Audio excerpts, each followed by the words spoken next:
Thank you, everybody, for coming to the Aaron Torres Podcast YouTube page. If you could do me a quick favor, see that little subscribe button at the bottom of your screen? Go ahead, click that subscribe button. Really does help our channel grow, our audience grow, and I really do appreciate it more than you know. So click that subscribe button. Appreciate your support. Now, here's the video that you came here for. Dive into UConn. The final score again, Florida wins 77-75. And I think there's a couple thoughts. One, the Dan Hurley positive. Two, Dan Hurley a little bit negative. And then three, with their season over, the three-peat is done. The talk of three-peat is done. And now it's time to start looking ahead to next year. So first of all, the first big takeaway from this game, listen, I know there's no moral victories. And I'm not going to sit here and say that a two-time defending champ should feel good about losing in the second round, because I know there's nobody in that locker room that is okay with losing in the second round. But the counter to that is this. Honestly, if you had asked me before the game, I thought Florida was going to win by, probably double digits. I think double digits. And so to me, the first takeaway is like, damn, Dan Hurley still got it, right? And I think sometimes because of everything that happens off the court, the things that he says, the things that he's caught on TV saying, he was part of 60 Minutes, they had the E60 special. I have no problem with him building his personal brand off the court. But the counter to that is that I think sometimes you forget, he's actually a really good coach. And I'll say this, obviously I've watched basically every game that he's coached at UConn. But beyond that, I think the last 12 NCAA tournament games, the last 13 NCAA tournament games, including the Friday opener, 13 straight wins. I think you could argue his best coaching job of the NCAA tournament at UConn was actually on Sunday against Florida. Again, Florida's bigger, more athletic, more skilled. Walter Clayton, in my opinion, right now is the best NBA prospect on the floor. Maybe someday Liam McNeely gets there, but Walter Clayton was a first-team All-American, okay? And so the fact that UConn, again, there's no moral victories, but the fact that UConn was really in position to win that game, a couple offensive rebounds don't go there, or defensive rebounds for UConn, they become offensive rebounds for Florida. They don't go their way. It speaks to the fact that they were right there with a chance and they couldn't quite hold on. So one, I think this was maybe Dan Hurley's best coaching job in the NCAA tournament at UConn, which is crazy because you're coming off back-to-back national titles plus an opening round win. But obviously you lose. And I'll say this about Dan Hurley, is I know he gets a bad rap. And yes, by the way, I saw him coming off the floor complaining about the officials. I didn't love it. I don't know if Dan Hurley will see this. I don't know if anybody at UConn will see this. UConn didn't lose because of the officials. UConn lost because they couldn't get rebounds when they needed them, and Florida is really good. But what I'll also say is, for anybody, if you want to complain about how he acts on the sideline, that's you. Doesn't bother me. You're allowed to do it. You want to whatever. You want to complain about how he treats refs, okay, whatever. Refs get paid very well. Deal with it, whatever. But one thing I've said all season, when he goes to the podium, he's respectful of the opponent. He's actually generally respectful of the refs in the postgame podium. But the other thing that stands out is how much he loves his players and how much his players love him. And that's why whenever anybody wants me to crush Dan Hurley, what I keep saying is look, bottom line for me is that if his players love him and if he loves his players and treats them well behind the scenes, who am I to say what should or should not be happening? And so I bring it up because if you needed any indication of how much these players mean to him, here's a couple words that he said after the game. My buddy Mark Zanetto, who hosts Locked On UConn, asked the question about three seniors, Hassan Diarra, Samson Johnson, both out of eligibility. Alex Caravan just finished his fourth year. We're kind of assuming that he goes pro. I don't think anything is official yet, but Dan Hurley is asked about those guys. Here's what he had to say. They change your life. I mean, men like that change your life. I mean, I was a coach. I don't know necessarily I was on the hot seat going into 23. You got to ask Dave Benedict. But until these men, until Alex Caravan put on the uniform, and Hudson Sampson,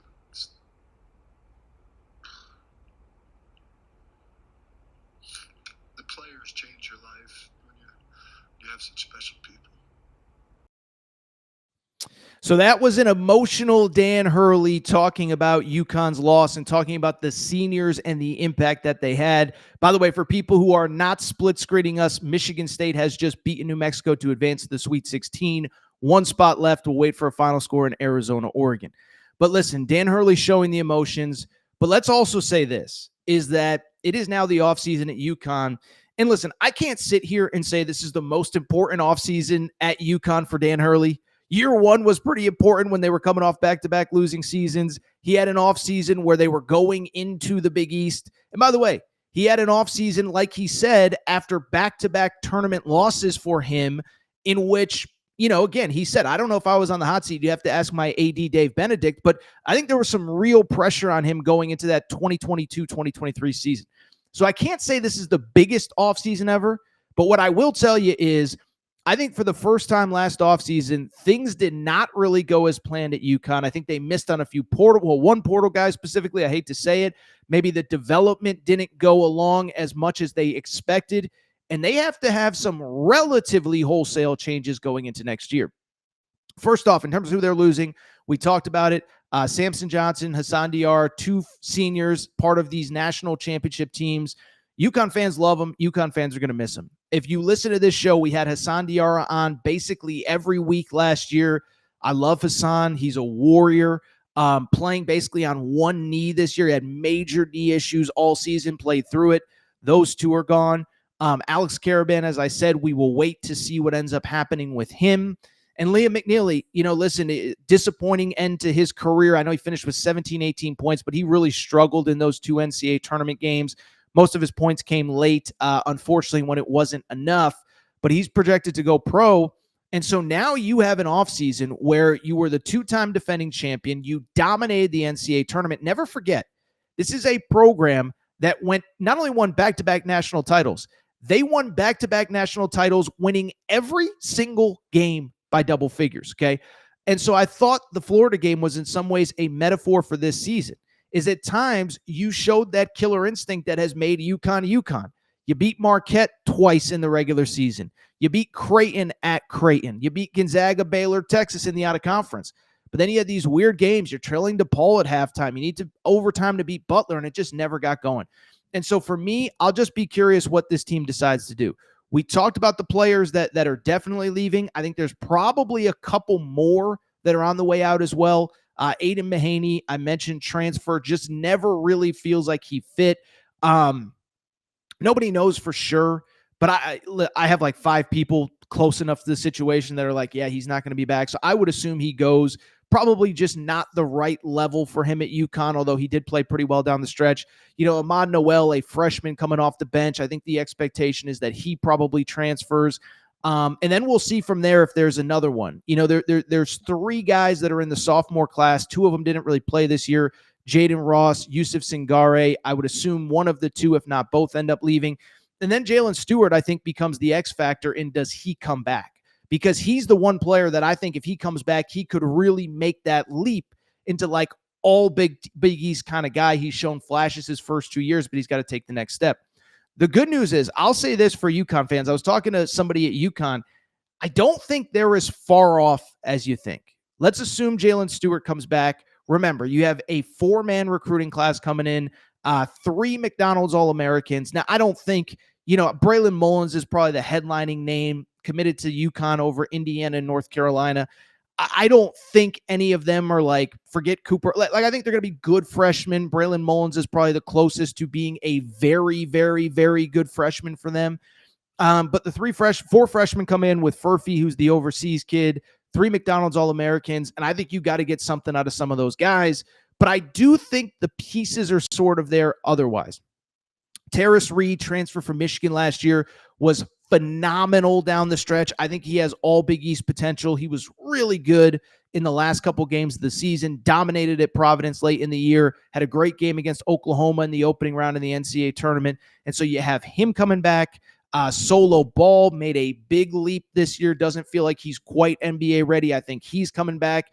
And if you add Jalen Stewart with the freshmen, I think you have a team that is actually pretty good going into 2025, 2026, when you factor in the freshmen.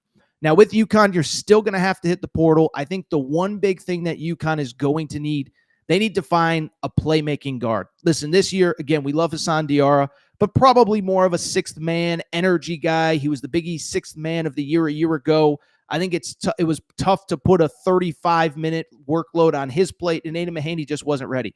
So I don't know who that guy is. I think the good news is for UConn, portal opens on Monday, and you're going to get a head start on and I still think you're going to have the pick of the litter because you are still UConn. You put guys in the league. But I think the one thing that was obvious, and I said this back in Maui, I was like, I just don't know that you have that guard that can make plays off the dribble, get to the rim, finish at the rim, whatever. And that just stymies the rest of the off. Doesn't matter how much shooting you have. Doesn't matter how good your big guys are. If you don't have that guy that can make plays with the ball in his hands, it doesn't matter, right? And so I'll be curious what UConn does, because keep in mind this is that, like, when Tristan Newton was in the portal 3 years ago, he was a relatively respected player but he wasn't like a guy that everybody was saying, if this guy goes in the portal, you have to get. And so for UConn, to me, that's the big thing. You have to get a big guard, a playmaking guard, a tough guard. I just don't think you had enough of that this season. I think Braylon Mullins, the incoming freshman, is going to provide plenty of scoring. Solo Ball will as well. Jalen Stewart, I think, can make a leap. And Terrace Reed, I believe, will make the next step as well. So that's the offseason analysis for UConn. They lose to Florida. Again, I thought Dan Hurley did one of his better coaching jobs, but it does not matter. They lose. First NCAA tournament loss since, how about this, 2022 against Chris Jans and New Mexico State. That was the last time UConn had lost prior to Sunday, But they lose, Florida advances, and now UConn has some work to do this offseason.